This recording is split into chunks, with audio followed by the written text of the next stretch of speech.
बिस्मिल्लाहिर्रहमानिर्रहीम। अस्सलाम वालेकुम नाज़रीन, आप यूट्यूब चैनल देख रहे हैं। मैं इमरान खान हूँ। दुनिया के कई हिस्सों में आज ईद है। तमाम लोग जो ईद मना रहे हैं उन सबको ईद मुबारक, और जहाँ पे चांद रात है उन सबको चांद रात मुबारक। और मैं जहाँ मौजूद हूँ वहाँ पे तो आज ईद थी, हमने ईद की नमाज़ पढ़ी और अल्लाह रब्बुल इज़्ज़त का शुक्र है वो जिस हाल में रखे उसका बहुत शुक्र। लेकिन ईदें अपनी फैमिली के साथ, अपने लोगों के साथ होती हैं, अपने मुल्क में होती हैं। बाहर की ईद जो है मुझे अंदाज़ा हुआ कि वो वैसे नहीं होता जैसे आपको अपने मुल्क के अंदर मज़ा आता है। तो अल्लाह ताला से दुआ है चीज़ें नॉर्मलाइज हो जाएंगी इंशाल्लाह। हम सब आएंगे कहाँ पे, अपने मुल्क में ही रहना है, वापस हम कहीं जा तो सकते नहीं, अपने मुल्क में ही वापस आएंगे इंशाल्लाह। अब नाजरीन, ड्रोन हमले के हवाले से कुछ चीज़ें मज़ीद सामने आई हैं और ये मैं आपके साथ शेयर करूँगा। हुकूमत ने इसको ओन कर लिया है, इस ड्रोन हमले को, और इसके ऊपर जो है वो खैबर पख्तूनख्वा की हुकूमत का अलग मौक़िफ़ है, पाकिस्तान तहरीक इंसाफ का अलग मौक़िफ़ है, जो मकामी क़यादत है वहाँ पे स्वात की उसका अलग मौक़िफ़ है। ये जो लोग शहीद हुए हैं ये मैं इनको जानता हूँ, इस कबीले को मैं जानता हूँ, और ये लोग गुज्जर बरादरी है जो स्वात में रहते हैं, और ये बड़े मजबूत लोग हैं।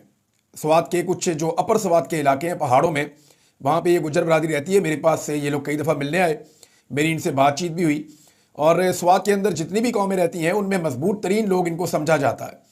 ये लोग, यानी मैं मुख्तलिफ नुक्ता नज़र से आपको बता रहा हूँ कि जैसे कि आप कहते हैं ना बाज़ जगहों पे कि ये बड़े सख्त लोग हैं, बड़े सख्त जान लोग हैं, अपने मौक़िफ़ के अंदर बड़े डट जाते हैं, तो ये पठानों में एक पठान है। आप ऐसे समझ लें कि ये जो वहाँ पे स्वात में गुज्जर बरादरी रहती है, इनके बारे में वहाँ जितने लोग मौजूद हैं उन्होंने मुझे यही बताया कि ये बहुत बहादुर लोग हैं और बड़े अच्छे लोग हैं, बड़े पुरअमन और मुहिब्बे वतन लोग हैं। जब तालिबान के अटैक्स वगैरह होते थे तो जो गुज्जर बरादरी के इलाके हैं वहाँ पर ये लोग उनको भी नहीं छोड़ते थे, और इन्होंने अमन व अमान कायम करने में बड़ा रोल प्ले किया था। अब जो ड्रोन हमला हुआ है इसके ऊपर जो लवाहिकीन है वो जुनैद अकबर साहब के साथ बैठ के बात कर रहे थे। उन्होंने कहा जी हम पुरअमन शहरी हैं, मुहिब्बे वतन पाकिस्तानी हैं, और हम पुरअमन लोग हैं। ये जो लोग शहीद हुए ये गरीब लोग हैं और गुजर बरादरी के लोग हैं। चैलेंज करते हैं कि कोई एक दहशतगर्द नहीं मारा गया, ये उन्होंने वहाँ पे चैलेंज किया है। ख़वातीन, बच्चे और बुजुर्ग बिला वजह कत्ल कर दिए गए हैं, ये इनका दावा है। अब ये दो तीन तरह के दावे हमारे साथ मौजूद हैं हमारे सामने। एक तो सबसे पहले आप ये देख लें कि बैरिस्टर सैफ ने क्या कहा था। उनका एक दावा था बैरिस्टर सैफ का, उन्होंने इसको दहशतगर्दों पर हमला करार दिया, जबकि पुलिस ने ऐसा कुछ नहीं कहा था।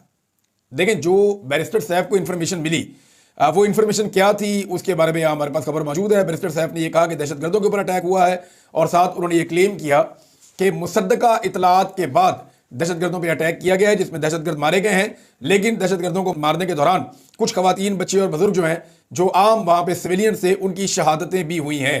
इसके ऊपर उन्होंने अफसोस किया कि उन्होंने इसे कामयाबी करार दिया था, दहशतगर्दों के खिलाफ एक कामयाब ऑपरेशन जो ड्रोन अटैक के जरिए किया गया। अब ये बात जो है वो बैरिस्टर सैफ ने कही, यही बात जो है वो खैबर पख्तूनख्वा की हुकूमत ने ओन कर ली। लेकिन ये मामला उनको पता कहाँ से चला, ये सबसे बड़ा सवाल है। हुआ ये कि ये जो ड्रोन हमला हुआ इसके बारे में पुलिस ने कोई ऐसी इंफॉर्मेशन नहीं दी। जब मकामी सियासतदानों ने उनसे रब्ता किया, स्पेशली डॉक्टर अमजद अली साहब ने, तो पुलिस को इसके बारे में इस तरह से नहीं पता था, ना ही जो ब्यूरोक्रेसी है वो इसके बारे में इस तरह जानती थी। उन्होंने सबसे रब्ता किया था, और जो वहाँ पे सहाफ़ी हैं वो भी ये बता रहे हैं कि ये जो हमला है इसके बारे में जो बैरिस्टर सैफ ने स्टेटमेंट दिया वो यहाँ की इंतज़ामिया ने नहीं दिया उनको, ना उनको पुलिस ने दिया। अब ये बैरिस्टर सैफ को ये इन्फॉर्मेशन कैसे और कहाँ से मिली ये अब हम सब जानते हैं। ऐसा लगता है जिन्होंने ड्रोन अटैक किया उन्होंने ही बैरिस्टर सैफ को बताया कि हमने दहशतगर्दों को मारा है और इसमें सिविलियंस भी जो हैं वो हलाक हो गए हैं। अब मामला ये है कि बैरिस्टर सैफ का ये स्टेटमेंट जो है, इसको, ये इंफॉर्मेशन मिनिस्ट्री है इनके पास, आप समझ लें कैबिनेट का हिस्सा है, अली अमीन गंडापुर की, और बड़े अहम शख्सियत हैं वहाँ पे खैबर पख्तूनख्वा में।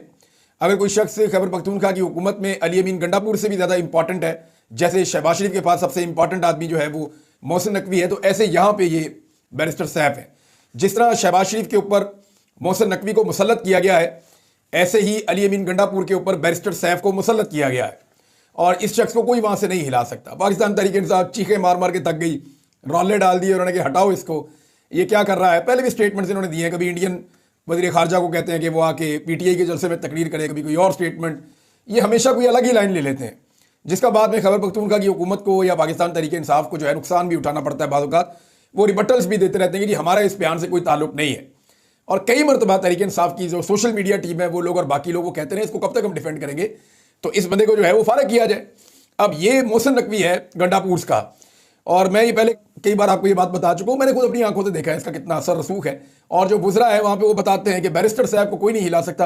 अली अमीन तो चेंज हो जाए शायद कभी, अगर होना होगा, वो तो इमरान खान साहब का फैसला है, लेकिन बैरिस्टर साहब को हटाना बहुत मुश्किल है, क्योंकि ये मोहसिन नकवी के लेवल का आदमी है और इसको उस सूबे के लिए रखा गया है जहाँ पे पाकिस्तान तहरीक इंसाफ की हुकूमत है। अब इसमें सलमान अकरम राजा साहब ने भी स्टेटमेंट दिया और सलमान अकरम राजा साहब का ये कहना है कि जो बैरिस्टर साहब ने कहा वो गलत है। पीटीआई के सूबाई वजीर डॉक्टर अमजद अली की काटलिंग से मुतालिक मुस्तरद मालूमात फराहम कर रहे हैं, ये सलमान अकरम राजा ने कहा। और पीटीआई की पार्लिमानी पार्टी, सियासी और कोर कमेटियों ने गुज़िश्ता रोज़ बैरिस्टर साहब के बयान के कुछ हिस्सों पर मायूसी का इजहार किया। पीटीआई इस अफसोसनाक हमले की मजम्मत करती है जिसमें मासूम जाने गई बैरिस्टर सलमान अकरम राजा। अब मामला एक और है, कासिम सूरी साहब का ट्वीट है, वो भी मैं आपको पढ़ के सुना देता हूँ। कासिम सूरी साहब ने इसकी बड़ी सख्त मजम्मत की। उन्होंने कहा, मर्दान काटलिंग शमस और ड्रोन हमले के शोहदा की नमाज जनाजा अदा करके तदफीन कर दी गई है। सिक्योरिटी फोर्सेज के हाथों रोज़े की हालत में बच्चों और खवातीन समेत बेगुनाह सिविलियंस की शहादत इंतहाई अफसोसनाक है। वाकई की फौरी तहकीकात करके मुलव्विस अफराद के खिलाफ इबरतनाक सजा देनी चाहिए। अच्छा, क्लेम ये किया जा रहा है डॉक्टर अमजद अली साहब की जानिब से और लवाहिकीन की जानिब से कि ये जो ड्रोन हमला हुआ है इसमें कोई सिविलियन के अलावा कोई दहशतगर्द नहीं मारा गया। वो कहते नहीं सिर्फ सिविलियन से, वहाँ पे दहशतगर्द था ही नहीं, इनका ये क्लेम है। और कोई ऐसी बॉडी या कोई ऐसा दहशतगर्द वहाँ से मिला ही नहीं, ये अटैक ही सिविलियंस के ऊपर हुआ है। कुछ लोग ये कह रहे हैं कि ये खैबर पख्तूनख्वा के हालात को ख़राब करने की एक साजिश है, क्योंकि खैबर पख्तूनख्वा के अवाम ने इमरान खान साहब से जब प्यार किया था और जब इमरान खान साहब का यहाँ पे मकबूलियत का तोती बोलना शुरू हुआ, जब उनकी मकबूलियत बढ़ना शुरू हुई, तो उस वक्त इमरान खान का जो सबसे बड़ा हथियार था या जो सबसे बड़ा मुतालबा था वो ये था कि खैबर पख्तूनख्वा में ड्रोन हमले फौरी तौर पर बंद किए जाएँ। इसको खैबर पख्तूनख्वा में इतनी पजीराई मिली कि खैबर पख्तूनख्वा के लोग इमरान खान साहब का जुड़ते चले गए। दो चीज़ें हैं जिसपे इमरान खान साहब को खैबर पख्तूनख्वा के लोग बहुत पसंद करते हैं। वैसे मल्टीपल चीज़ें हैं, लेकिन एक कि ड्रोन हमलों के खिलाफ इमरान खान साहब ने आवाज़ उठाई हमेशा, और दूसरा इमरान खान साहब ने मिलिट्री ऑपरेशंस की मुखालफत की। उन्होंने कहा जी मिलिट्री ऑपरेशन नहीं, आप यहाँ पे मुज़ाकरात वगैरह करें और चीज़ों को नॉर्मलाइज करें, मिलिट्री ऑपरेशन से चीज़ें ख़राब होती हैं। और फिर इमरान खान साहब की बहादुरी है, उनका अपना एक स्टांस है, जितनी उन्होंने तकालीफ बर्दाश्त की, तो इस पर जो गयूर पश्तून है वो फिर इसकी कदर करते हैं। तो इमरान खान साहब की मकबूलियत वहाँ पर बढ़ती चली गई है। अब मामला ये है कि FIR दर्ज नहीं हुई मेरे ख्याल में। देखिए, इस पर FIR सूबाई हुकूमत को दर्ज करनी चाहिए, खबर आनी चाहिए कि जनाब FIR दर्ज की गई है कि ड्रोन हमले में मासूम शहरियों की शहादतें हुई हैं। 9 लोग बताए जा रहे हैं, 2 बच्चे, 2 खवातीन और 5 मर्द। अब 9 की इतला है इस वक्त हमारे पास। तो ये जो शहादतें हुई हैं इसमें बताना चाहिए ना कि FIR हो गई है इसके ऊपर, और FIR होनी चाहिए। और ये मासूम शहरियों की जो शहादतें हैं इस पर एक इंक्वायरी भी होनी चाहिए कि जो जिम्मेदारान हैं उनके खिलाफ कार्रवाई हो कि सिविलियन क्यों शहीद हुए एक ड्रोन हमले के नतीजे में, और कौन से दहशतगर्द जो मारे गए। अब यहाँ पे जो हुकूमत ने इसके ऊपर अपना एक मौक़िफ़ दिया है, ज़रा आप ये देखें। यहाँ पे शहबाज शरीफ साहब का स्टेटमेंट है और ये हुकूमत पाकिस्तान ने बाकायदा इश्तिहार जारी किया है। फितनतुल खवारिज के खिलाफ कामयाब कार्रवाइयाँ, काटलिंग ज़िला मर्दान और बलूचिस्तान ज़िला कल्लात, 6 दहशतगर्द जहन्नुम वासिल। वज़ीर आज़म मोहम्मद शहबाज शरीफ की सिक्योरिटी फोर्सेज के अफसरान और जवानों की पजीराई। इस पर साबिक सेनेटर मुश्ताक अहमद साहब लिखते हैं, खुदा का खौफ करो, मैं अभी काटलिंग के 9 शोहदा के जनाजे पढ़ के वापस इस्लामाबाद पहुंचा हूँ। काटलिंग ड्रोन हमले में बेगुनाह मासूम 9 शोहदा में से 2 बच्चे, 2 खवातीन और 5 मर्द शामिल हैं। ये कुल 3 खानदानों के 9 अफराद थे और चरवाहे थे जो स्वात से काटलिंग मर्दान के पहाड़ों पर आकर अपनी भेड़ बकरियां चराते थे। शहबाज शरीफ साहब, आपने बेगुनाहों के खून से अपने हाथ रंगे हैं। ये जनाब शहबाज शरीफ साहब को रिएक्शन आया है। वो ये क्लेम कर रहे हैं शहबाज शरीफ साहब कि जी हमने बड़ी कामयाबी के साथ जो है वो ड्रोन हमला करके, या ड्रोन हमले का तो उन्होंने जिक्र नहीं किया, लेकिन वो इसको ऑपरेशन और एक फितनतुल खवारिज के खिलाफ कामयाबी करार दे रहे हैं। दूसरी जानिब से बताया जा रहा है कि जी ऐसा नहीं है। अब नाज़रीन उस खबर की तरफ आ जाएं जिस पे सबकी तवज्जो है कि क्या वाकई में कोई मामला हो रहा है इमरान खान साहब के हवाले से, कोई पेशरफ्त हो रही है। ओवरसीज़ पाकिस्तानी जो अमेरिका से आए उनके आने के बाद, देखिए वो ओवरसीज़ पाकिस्तानी जो तासुर लेकर गए हैं कि मामला ठीक हो जाएगा। मार्केट में ऐसी खबरें गर्दिश करवाई जा रही हैं या हो रही हैं कि जनाब 1 हफ्ते के बाद जो है वो कैदी छूटना शुरू हो जाएंगे, चंद दिन के बाद जो है वो अदलिया के ऊपर से दबाव हटा लिया जाएगा, 1 महीने के अंदर अंदर जो है वो इमरान खान साहब के केसेस के बारे में नाइंसाफ़ियाँ बंद कर दी जाएंगी, वो 26वीं यानी तरमीम के मामला भी शायद वापस हो जाएंगे। ये सारी खबरें मार्केट में फैल रही हैं। क्या ये खबरें सच हैं या ठीक हैं? तो ये जितना गंद मारा ना पाकिस्तान में, पाकिस्तान की फॉर्म 47 की हुकूमत ने और स्टैब्लिशमेंट ने मिल गए, आपको लगता है कि ये गंद खुद ही साफ कर देंगे? ऐसा कभी हो नहीं सकता। ये टाइम क्यों मांग रहे हैं, ये बात आपको समझनी पड़ेगी। मल्टीपल चीज़ें हैं ना। अमेरिका में जो कार्रवाई हो रही है तो ये अमेरिका के जो ओवरसीज पाकिस्तानी हैं उनको मनाना चाहते हैं, उन्हें अपने साथ एक पेज पे लाना चाहते हैं कि हमारी भी बात सुनो। एंगेजमेंट जब होती है ना तो आप बार बार कहते हैं जी वो बुरा था, वो बुरा था, वो बुरा था, तो एक वक्त आता है वो कहते हैं यार कुछ ना कुछ तो उसमें बुरा होगा ही। तो ये अब एंगेजमेंट इसलिए हो रही, किसी ने कोई कमिटमेंट नहीं दी मेरी इन्फॉर्मेशन के मुताबिक। हाँ, ये जरूर है कि आप जाके वहां माहौल ठंडा करें, हम यहाँ पे माहौल ठंडा करते हैं और कोशिश करते हैं कि चीजें हल हो जाए, इतनी बात तो मुझे समझ आती है। लेकिन ये जो बहुत सारी चीजें आगे बढ़ाई दी, कैदी भी रिहा हो जाएंगे जी, 26वीं तरमीम वापस हो जाएगी, वो अदालतों पर दबाव बंद कर दिया जाएगा, ये टाइम गेनिंग टैक्टिसेस हैं। अभी ये तहरीक का मौसम है, मई के शुरू तक, अप्रैल के महीने में, मई के महीने में ये तहरीक का मौसम है। ये जून जुलाई तक ले जाएंगे, इसको घसीटेंगे थोड़ा सा, फिर गर्मी इतनी हो जाएगी कोई तहरीक चलेगी नहीं, फिर तहरीक का आगाज हो सकता है फिर सितंबर में जाके। तो ये 4-5 महीने निकल गए।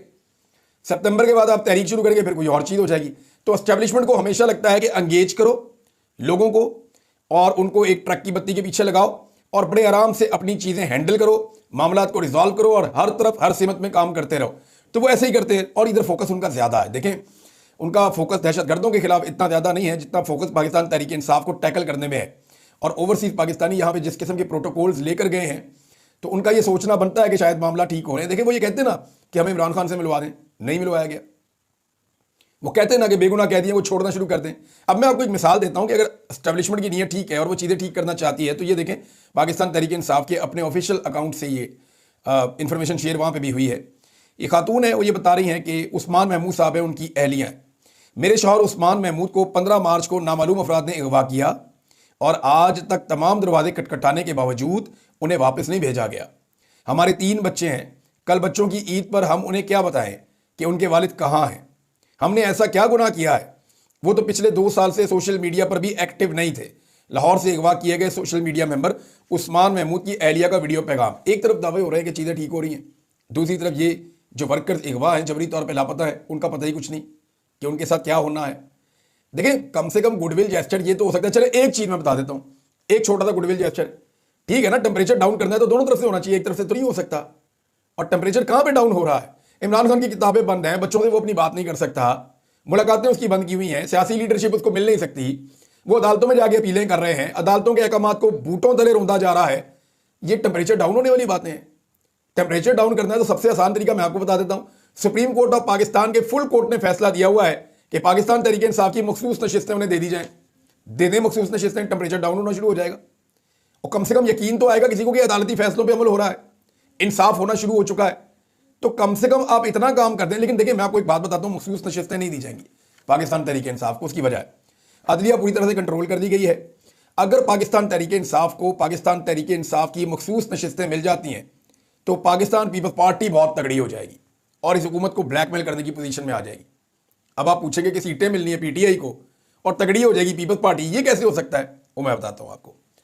अगर मखसूस नशिस्तें पाकिस्तान तहरीक इंसाफ के पास चली गई तो पीपल्स पार्टी को पता है कि किसी सूरत पीटीआई पीएमएलएन को सपोर्ट नहीं करेगी। उस वक्त पीपल्स पार्टी जब चाहेगी पीएमएलएन की हुकूमत गिराने के काबिल हो जाएगी। इस वक्त वो पीएमएलएन की हुकूमत गिराने के काबिल नहीं है, बनाने के काबिल तो थी, गिराने के काबिल नहीं है। वजह यह है कि गिराने की कोशिश करेंगे तो कुछ ना कुछ करके मखसूस नशिस्तें अपने खाते में डाल लेगी नून लीग और साथ में फजलुर रहमान साहब को और कुछ लोगों को मिलाकर वो अपनी हुकूमत बचाने की कोशिश करेंगे। लेकिन अगर मखसूस नशिस्तें अगर पीटीआई के पास चली गई तो पीपल्स पार्टी भी तगड़ी हो जाएगी और हो सकता है कि आर्मी चीफ की एक्सटेंशन वाला जो एक कानून पास किया गया कि उनकी 3 साल से 5 साल मुद्दत मुलाजमत की गई है, हो सकता है पीपल्स पार्टी और पीटीआई मिलकर उसको वापस भी करते हैं आने वाले वक्त में। और वो इसलिए वापस करते हैं कि जनाब पीपल्स पार्टी के साथ भी वादे पूरे नहीं हो रहे। वहाँ बिलावल को वज़ीर आज़म बनाना था तो बिलावल साहब वज़ीर आज़म भी नहीं बन रहे। अब खबरें ये आ रही हैं कि 2026 के मिड में या एंड पे कहीं इलेक्शन करवाया जाएगा। कुछ लोग कहते हैं 2027 में इलेक्शन करवाया जाएगा। लेकिन ये इलेक्शन जब भी होना है, ये अब एस्टेब्लिशमेंट ने इलेक्शन हारना है। तो एस्टेब्लिशमेंट अगर नहीं हारना चाहती तो वो इलेक्शन लड़े ही ना। देखिए, मैं एस्टेब्लिशमेंट को हार से बचने का आसान तरीका बता रहा हूं। अगर आप हार से बचना चाहते हैं, आप इलेक्शन लड़े ही ना, आप इलेक्शन के मैदान में उतरे ही ना, आप पॉलिटिकल पार्टियों को इलेक्शन लड़ने दें। जो जीत गया जीत गया, जो हार गया हार गया। अगर आप इलेक्शन लड़ेंगे एस्टेब्लिशमेंट को मैं बता रहा हूं तो आप बहुत बुरी तरह हारेंगे। जो मर्जी आप कर लें, आप बिल्कुल इलेक्शन नहीं जीत सकते। नाज़रीन, अब ये ओवरसीज पाकिस्तानियों में एक तफरीक डालने की कोशिश भी है। यानी कल कला को ये कहा जाएगा, देखें जी लोग मना ही नहीं हुए, टेम्परेचर डाउन ही नहीं हुआ, तो फिर हम क्या कर सकते थे।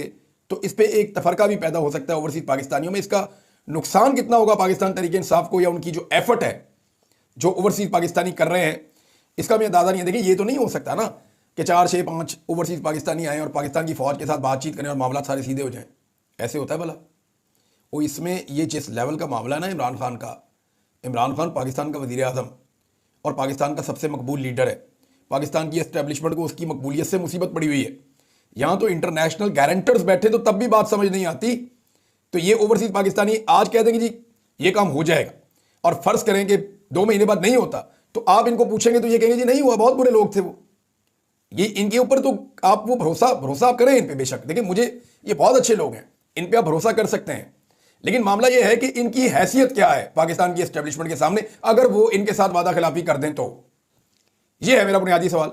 अब कुछ टाइम गुजर गया है ना, देखें अगर हुकूमत या ये एस्टेब्लिशमेंट करके दिखाना चाहती है तो फिर कम से कम यास्मीन राशिद साहिबा को छोड़ दें, कुछ ऐसी एक्टिविटीज़ करें या मखसूस नशिस्तें पाकिस्तान तहरीक इंसाफ को दे दें, ताकि सबको यकीन है कि जनाब चीज़ें ठीक होने की तरफ जा रही हैं।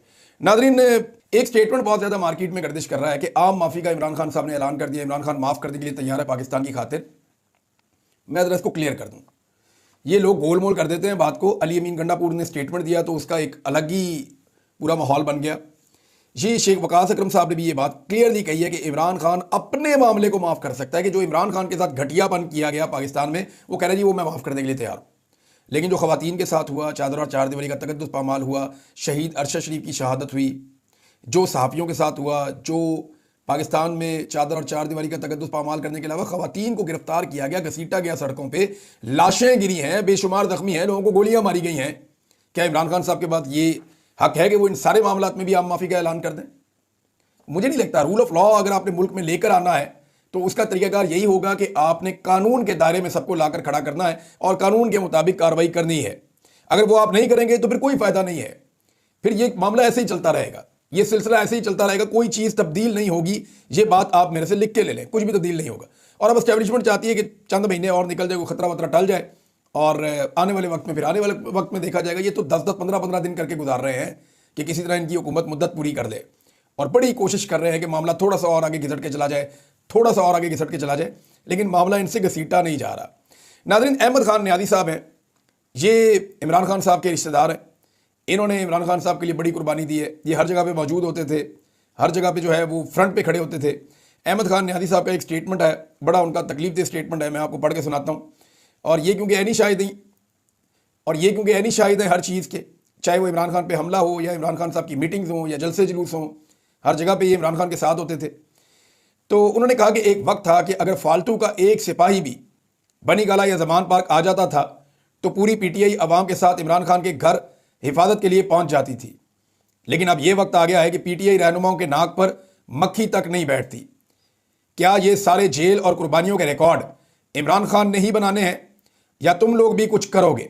ये अहमद खान नियाज़ी साहब का स्टेटमेंट है। वो गैरत दिलाने की कोशिश कर रहे हैं पाकिस्तान तहरीक इंसाफ के लोगों को कि जनाब खड़े हो जाएं, इमरान खान आपके लिए खड़ा है। लेकिन तहरीक इंसाफ में मार तो बहुत खाई है, देखें पंजाब में भी बहुत मार खाई है, खैबर पख्तूनख्वा में भी बहुत मार खाई है, लेकिन इमरान खान के लेवल की कुर्बानी किसी ने नहीं दी। ये बात बिल्कुल ठीक है। और वर्कर जो है वो कुर्बानी देने के लिए तैयार है। वर्कर कहता है जी मेरे से आप कुर्बानी ले लें जो मर्जी, मैं हर तरह की कुर्बानी दूंगा। लेकिन जो लीडरशिप है उनमें अक्सर लोग जो है वो कंप्रोमाइज़ ऐसे दिखाई देते हैं। ये नहीं मैं कह रहा कि वो शायद एस्टेब्लिशमेंट के साथ मिल गए, साजिश का हिस्सा बन गए, नहीं। हर एक की अपनी अपनी मजबूरियां हैं और हर एक जो है वो अपनी अपनी वजूहात की बिना पे एक सर्टन लेवल से आगे नहीं बढ़ता। कुछ लोग जो है वो बड़े खुल के आते हैं, खुलकर बात करते हैं, जिनमें ख़वातीन जो हैं वो सर फहरिस्त हैं। ख़वातीन ने जो किया इस तहरीक में, पाकिस्तान तहरीक इंसाफ की, और कोई नहीं कर सका।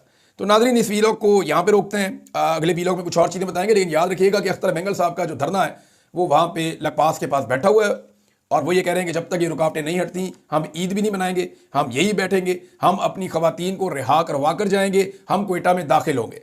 दूसरी जानिब हुकूमत ने कहा जी कि हम इसकी इंक्वायरी कर रहे हैं। वो बता रहे हैं जी यहाँ पे तो जो खुदकुश बम्बार ने खुदकुश हमला किया उसकी बाकियात तक हुकूमत उठाकर नहीं लेकर गई। इन्होंने तो इंक्वायरी भी शुरू नहीं की कि अगर इंक्वायरी कर देते कम से कम इस मामला आगे बढ़ जाता, वो भी नहीं किया। तो फिर इनकी नीयत क्या है? अभी भी कोयटा के अंदर से खबरें आ रही हैं कि लोगों को जबरी तौर पर लापता किया जा रहा है और बलूचिस्तान के मुख्तलिफ इलाकों में ये एक्टिविटीज़ हो रही हैं। अब तक इतने ही, अपना ख्याल रखिएगा, अपने चैनल का भी। अल्लाह हाफ़िज़।